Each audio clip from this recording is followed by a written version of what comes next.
Support comes from the Missouri Forest Products Association. Missouri produces wood pallets, railroad ties, white oak barrels, hardwood floors, and more. Details on the variety of products made in the state are at choosewood.com.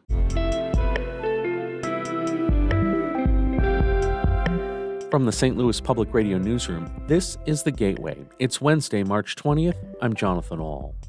Fontbonne University students' future are up in the air after learning their school will close in 2025. What's going to happen to the building? What's going to happen with, my name on stuff? I was on the team here, all my accomplishments and everything, it's just going to be gone. We'll have reports from Lauren Brennicky and Sarah Fenton on the closing of Fontbonne University coming up on The Gateway.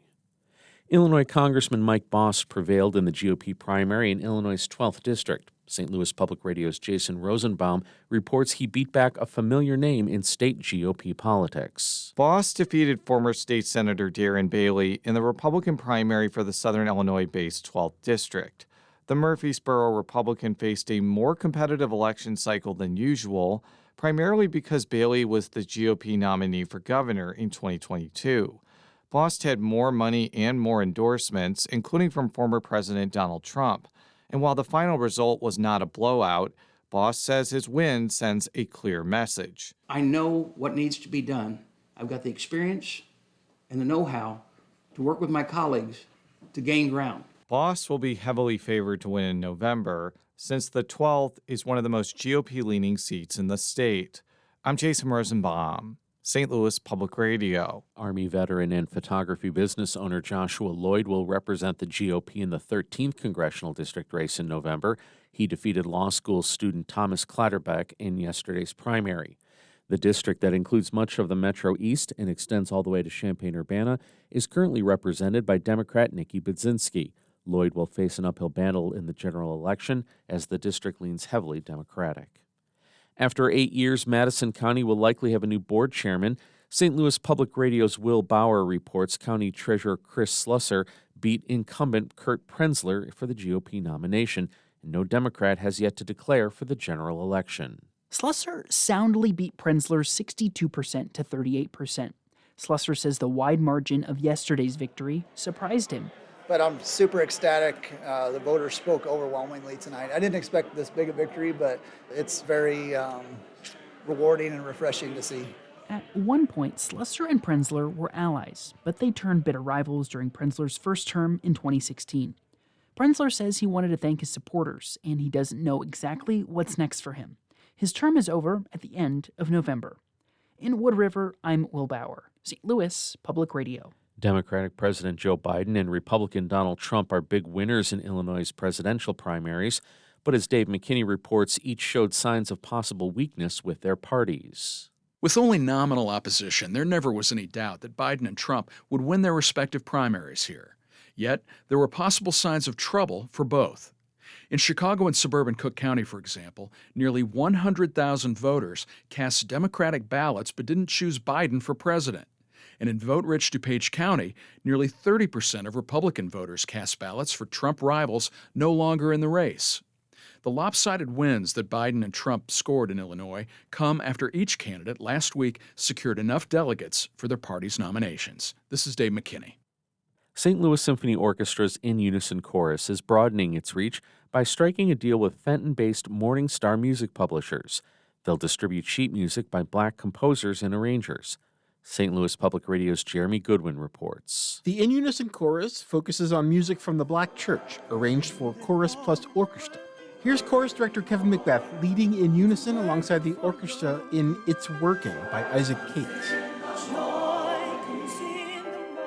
It's Working was an In Unison commission, and it's one of two pieces Macbeth picked for Morningstar to publish and distribute around the world. He says that means more ensembles will have the chance to perform it.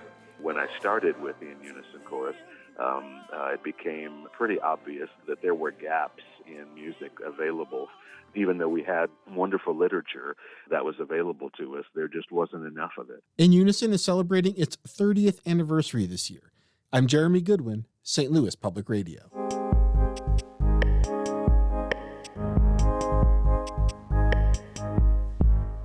I'm St. Louis Public Radio Broadcast Operations Manager Wayne Pratt, asking you to take a moment to support the Gateway by giving at stlpr.org. I was the host of this weekday extravaganza for years. We ask ourselves a few questions when putting it together. How many stories have our reporters filed? What else is going on that is relevant to listeners? Is there anything quirky going on that we should share? The result is a clear, concise, and entertaining podcast to get your day started.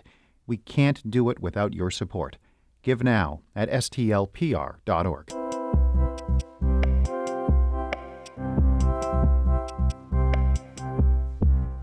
Administrators at Clayton's Fontbonne University announced earlier this month the 100-year-old institution would shut down in 2025. St. Louis Public Radio's Sarah Fenton has been covering the issue. Sarah, exactly what happened at Fontbonne? So Fontbonne had been losing students and thus tuition money for several years. And just to get a picture, as of 2022, they had around 900 students. That's compared to 15 years ago when we were looking at something like 3,000 students. They had been trying strategies to help save the school. They cut a lot of programs at the end of last year. They were looking to partner maybe with another institution, but it wasn't enough, and it became clear to the board that the only way forward was to shut down the school. So what's going to happen to the students then? It really depends on how far along students are, because the school actually isn't shutting down until the end of summer 2025. And that means a lot of upperclassmen will be able to finish their degrees before the school shuts down for good. The Fontbonne president says she expects more than half of students will be able to finish their degrees there. To do that, Fontbonne's using what's left of its endowment, which at this point is only about $9 million, to give scholarships to students to help them finish out their degrees. And they're also offering extended summer classes for free for students so they can load up on their credits and hopefully get enough so they can finish out their education. And school administrators are helping students transfer or take part in what's called teach-out agreements. For the most part, students who opt in for that kind of agreement will be automatically enrolled in a partner school and their credits will transfer over. Right now, Fontbonne has announced agreements with Quincy University in Quincy, Illinois, Culver Stockton College, that's in Canton, Missouri, and Buena Vista University in Iowa. Those are all small Christian colleges similar to Fontbonne University. What about alumni? How are they handling this news? I have seen some confusion online on places like Reddit and Instagram. People are commenting saying, oh, my degree isn't good anymore. That's 100% not true. Fontbonne is accredited by the Higher Learning Commission, and higher ed degrees remain legitimate if they were conferred by an accredited institution, even if that school shuts down. What will happen to the physical campus, the school's property, land, and buildings? Mm-hmm. A lot of people in St. Louis recognize Fontbonne because it's right next to WashU. It really just nestles up against the south end of that campus. WashU has agreed to buy Fontbonne's campus, which is really small. It's only about 16 acres, and lease it back to Fontbonne so the kids can finish this last year and a half of school. But beyond that, WashU hasn't announced any plans for the property. Are other small private schools next, especially those in the St. Louis area? Maybe. The problems Fontbonne faced aren't unheard of. Right now, it's common to hear university officials talk about something they call the enrollment cliff. And that means they're looking at birth rates and seeing fewer college-aged people coming down the pike. And people who might have gone to college in the past just aren't going now. According to the Pew Research Center, more than 1 million fewer 18 to 24-year-olds were in college in 2022 compared with 2011. Many small colleges are being hit with these problems, and there are several of those types of universities in our region. For example, Webster University has been dealing with financial struggles recently, opened up millions of restricted funds to pay off debt. Every school is different, but it's safe to say many are facing a challenge. That's St. Louis Public Radio's Sarah Fenton. The more than 800 students at Fontbonne University are now rushing to make new plans for the future. As St. Louis Public Radio's Lauren Brennicke reports, Fontbonne students face an uncertain future, and other area college students fear they may soon be in a similar situation. Classes were canceled on the first Monday back from spring break. Fontbonne students arrived early that morning, prepared to get back into a routine. Instead, they got a text inviting them to a meeting in the gym.